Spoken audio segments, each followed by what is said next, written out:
So we'll continue looking at the political ramifications of this. The former president, Jacob Zuma, through his legal team, applying to the Pietermaritzburg High Court, which has just made a decision through the judge sitting and hearing the case, arguing over its jurisdiction, of course, for the stay of the execution of arrest.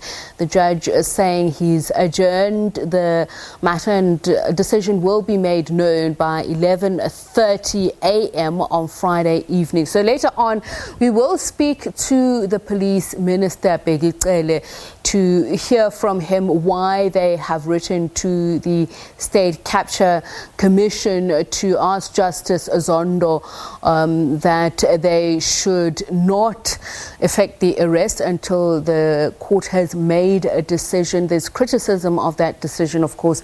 We will hear from the minister later on. And of course, we'll also be speaking to our colleagues who are in KwaZulu-Natal. Let's speak to my colleague Simphiwe Makhanya, who is in Nkandla as we speak, and I believe that Simphiwe is standing by with Edward Zuma, the son of the former president. Simphiwe, I don't know if you can hear me. Just share with me the sense of what is going on there, the atmosphere, given the fact that it's been a long day of arguments and counter-arguments about whether or not the court has jurisdiction to arrest the former president and when that would happen. What is the mood like at the moment? What is the sentiment? Well, Tsepiso, since the early hours of the morning, it's been relatively quiet outside former President Jacob Zuma's home here in Nkandla. We did earlier on see quite a few police vehicles making their way around the area, patrolling basically the area as we were making our way into this vicinity where we are. But I'm not going to waste time, Tsepiso, because I do have the former president's son, Mr. Edward Zuma, with me, who's going to reflect on the events that have transpired since last week. Mr. Zuma, thank you very much for your time. The court in Pietermaritzburg is saying that it will require more time. The judgment is expected to be handed down on Friday with regards to this application. What is perhaps your reaction to that first? Greetings and evening to the viewers and listeners. In regard to what transpired in court, I think would have to do the honorable thing in respecting and giving them time to take whatever decision they'd want to take. And I would want to believe the legal team would be the appropriate people to articulate as to what then happens going forward. In the event that your father's application is not successful, in other words, the High Court basically throws it outside and say the arrest has to be conducted by members of the SABC, what is your stance? No, well, look, if you are asking me as Edward Zuma as to what then becomes my decision, I think I've made known my decision, and I reiterate and emphasize my decision to say, with what I've seen over the years as to how President Zuma has been harassed, the conspiracy against him, I think my decision is known, and I think we still maintain that decision to say I am not going to allow any law enforcement agencies to harass President Zuma further than what they have done already. They would have to take my life. I'm prepared to lay my life down for President Zuma. I think I've been very clear to say,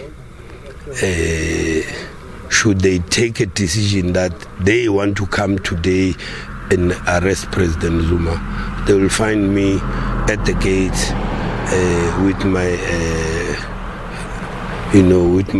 gadgets. What sort of gadgets, Mr. Zuma?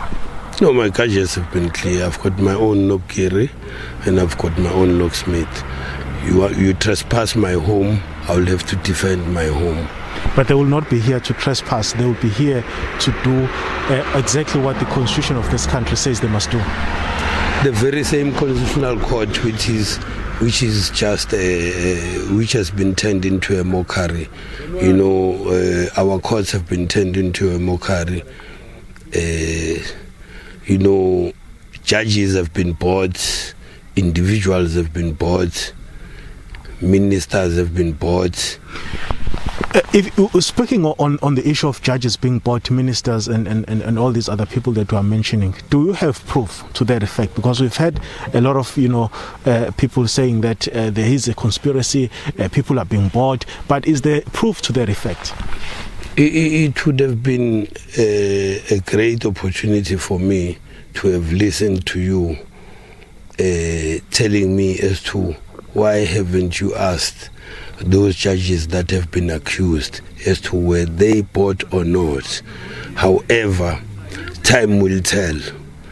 There comes a time wherein we will say, this is what you have been accused of, this is what you have received.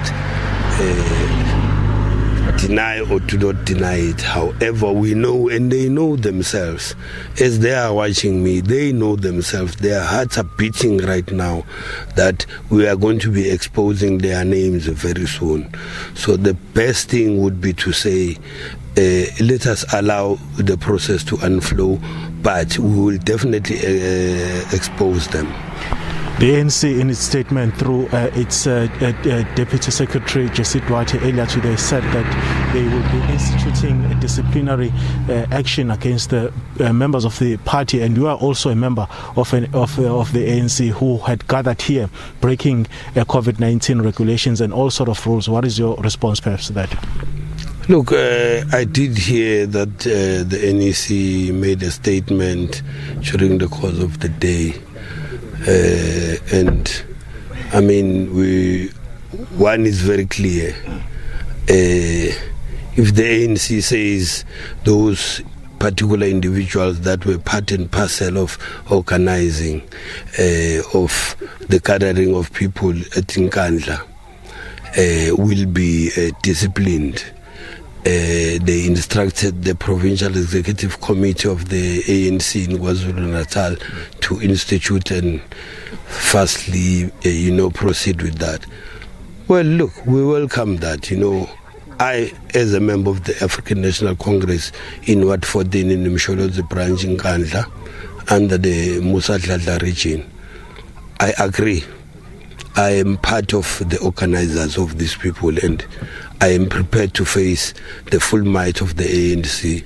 We shall discuss it thereof. However, I am saying they are still going to have a lot of work, because it is not only myself that was part and parcel of organizing this event. There are many other people from different provinces. So unless they want to further splunge and bring the ANC into disrepute and in disunity, they should continue to do that. We're not afraid of that. We'll be prepared of that. As a member of the ANC, I'm prepared to face the DC of the ANC. As an organizer of this event, I did organize the event. As I was a contributing factor in organizing the event, and I'm not afraid about the decision of the NEC, because clearly the NEC, has been, they are confused. They do not know what truth, to tell the public. They are afraid to tell the truth. We clearly are aware and see that there are people that have been already bought. Mr. Zuma, I wish you had more time to elaborate on that point, but we'll have to leave it there for now. That's Mr. Edward Zuma, the son of former President Jacob Zuma, here saying that he welcomes the decision of the NEC to discipline members who had members of the party who had gathered here during the week in support of former President Jacob Zuma. With that, it's back to you in Johannesburg.